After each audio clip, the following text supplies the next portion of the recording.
Welcome back to Reset Rise Midlife. I'm your host, Coach Sabrina Woods, founder of Split Decisions Recovery Coaching. And I'm so glad you're here. If you're new, welcome. You've come to the right place to explore personal growth, emotional healing, and stronger connections in your life. But I have a question. Have you ever noticed how easy it is to see what someone else needs to fix, but how hard it is to admit what we need to work on? Yeah, I've been there too. There was a time early in my recovery when I was, an emotional wreck. I let my anger run the show. I snapped at the people I cared about, I kept shutting down, and I was reacting before I even had a chance to think properly. I thought my frustration was all about them, but the truth, it was about me. We want connection, we crave peace, and we say we want change. But here's the truth, nothing changes unless we do the work. And today, I want to plant a few seeds with you. Seeds that might feel uncomfortable at first, but if you water them with honesty, accountability, and effort, they will grow. Because relationships don't just fall apart overnight. They erode slowly when no one's willing to take ownership. And healing starts the moment one person says, I can't control them, but I can work on me. And if you're listening right now, think about one relationship that's been weighing heavy on you. Maybe it's your partner, maybe it's a friend, a colleague, a child. And ask yourself, what part of this dynamic am I contributing to? What patterns am I repeating just because they feel familiar, even if they don't feel good? And for me, it was my anger. I would get triggered over little things, a sarcastic comment, someone not listening the way I wanted, or I would completely withdraw, letting resentment fester. And every time I felt justified, they made me react this way, they made me feel this way. But the truth, my reactions were mine. I was showing up as a version of myself I didn't even like, and that cost me connection, my peace, and relationships. And I remember one night vividly. I had a conversation with someone I loved, and before I knew it, I was yelling, shaking, my chest felt tight. Immediately afterwards, guilt, shame, and frustration tangled all together. And lying awake that night, I realized the only thing I can control was me. And I made a choice then. I decided I was done letting my emotions run my life. So the first seed I would like to plant is awareness. Start noticing your patterns without judgment. For me, awareness meant admitting I am letting anger control me more than I realize. But it also meant asking, why am I reacting like this? What part of me is triggered right now? Awareness is about watching yourself in real time, catching the patterns that hurt your connections before they escalate. I once had a disagreement with a friend, and usually I would have snapped back. And then I would have stormed out. This time, I paused. I asked myself, why am I reacting this way? It wasn't about them. It was about my feelings being dismissed. And instead of lashing out, I said, I'm feeling hurt right now. Can we talk about this later?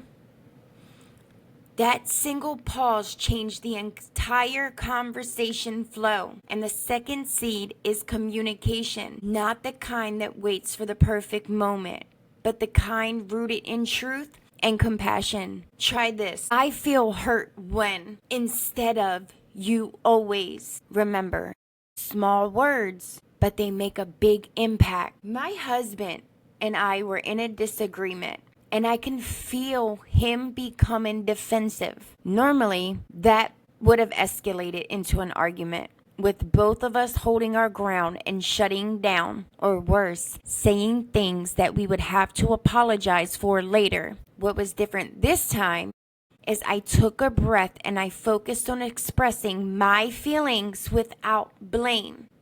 I feel hurt when I don't feel heard. And I really want to understand your perspective. By owning my emotions and speaking calmly, it helped him lower his defenses. And we were able to have a meaningful conversation instead of just a heated argument. And it strengthened our connection. And over time, all of our conversations became meaningful. Seed 3. The third seed is consistency. Connection grows where effort lives. Change doesn't come from one deep talk. It comes from showing up differently again and again. And for me, consistency meant taking a deep breath before responding.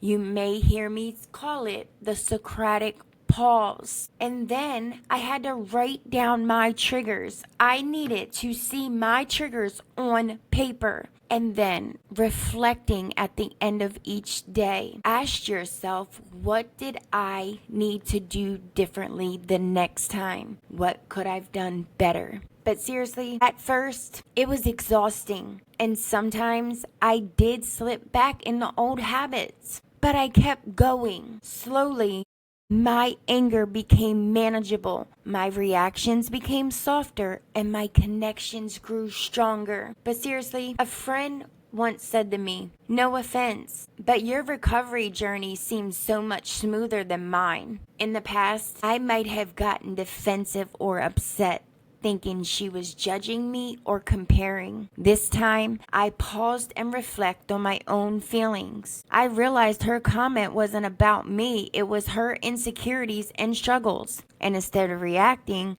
I responded with honesty and compassion. I understand that this feels frustrating. We all have our own pace, and your journey is valid too. Over time, consistently showing empathy instead of defensiveness shifts our dynamic. And we were able to support each other instead of comparing or competing. And she is today one of my best friends. So, I want to say that if nothing changing in your relationships, ask yourself honestly, am I repeating old cycles? Or am I doing the work? Growth is uncomfortable, but so is staying stuck. So I want you to think about one interaction this week. Where could you pause before reacting? Where could you speak your truth with compassion? Even one small shift can change the dynamic entirely. But I leave every episode with some affirmations. So the affirmations for this episode, the first one, I take responsibility for my energy, my words, and my part. The second one, I am the change I want to see in my relationships. And repeat it and let that settle. Say it when you feel triggered. Say it when you want to react. And if you want to take it a little deeper, you can journal these journaling questions. Number 1, what behaviors or reactions am I ready to release in my relationship? Number 2, what does connection look like when I lead with accountability? Number 3, how would one conversation this week shift if I approached it differently? And number 4, where am I still blaming others for my reactions? Remember, connection doesn't happen by accident.